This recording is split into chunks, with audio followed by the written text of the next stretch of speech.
So I've been telling a lot of you guys about my latest piece, or pieces rather, from Sherman Design Studios, a Murphy bed style piece for a historic preservation renovation project, an apartment building down in Wichita, Kansas. I've been doing a terrible job explaining it to you all, so I just thought I should just show you. So here you have the piece as it sits here on its rollers, getting ready to be taken out to my truck. And if you'll notice a few special features. So what we've done here is we made the piece not only easy to use and effortless in some ways, but also highly functional. So it has a built-in bookshelf on one side with a corrugated polypropylene back on the top part with magnetic clips so that you can access a nice little lighting feature.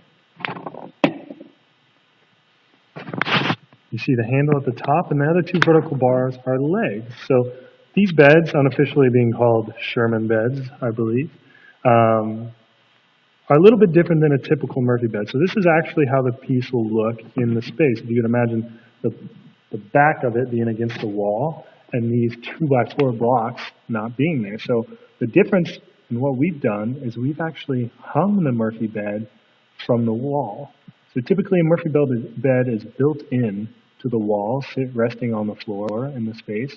These will float above it, right above the 10-inch baseboard that runs around the space that was preserved during the renovation of the apartments. Now the legs become incredibly important at this point. With the weight of the piece being fairly heavy, but the lever arm being incredibly long, as when it folds down, you'll notice, it's very important that nobody ever forgets to put the legs down. So what I've done is I've designed the piece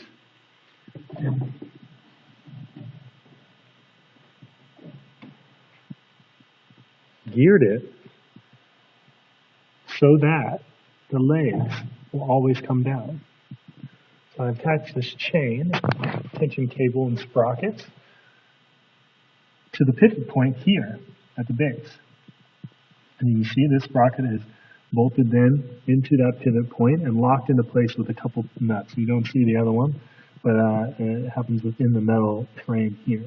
Now what that does is it allows us to not move. And it not moving, and this other axle being able to freely move, freely spin, allows the legs to stay in their vertical orientation. Now, so that means when up, they're up, out of the way, and vertical, and when down, they're down.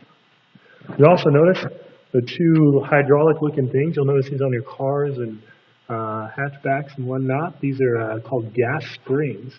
Each one has a pushing force of 120 pounds, giving me a total of 240 pounds of pushing force to counter the weight of the bed. Now this frame will have that piece of plywood on it and then the mattress, but even then it's almost effortless to put up into place as you're getting help of 240 pounds on the back side of it.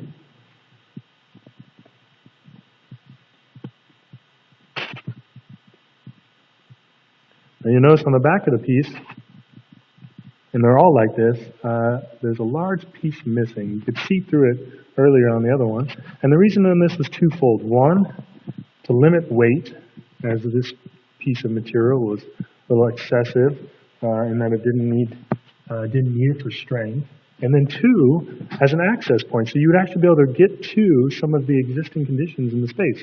For example, outlets, phone jacks, and in one case, an electrical box. So very important to be able to reach and access these things, and also help with weight reduction.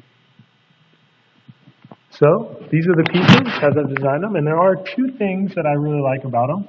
Well, there's a lot I like about them, but two things in particular. One, the lighting feature, as you'll notice there, as it turned on. So this would allow a person to read by their night bed, to get situated at night, and be able to turn it off as they lay in bed, not have to get up and find a light switch that I hate doing. And the other thing is the gray you see is chalkboard. Well, chalkboard paint. So what I've done is I finished these surfaces so that they will be writable with any kind of chalk and erasable and washed. So clean. So there you have it. These are the Sherman beds. Thanks for checking it out. Catch you later.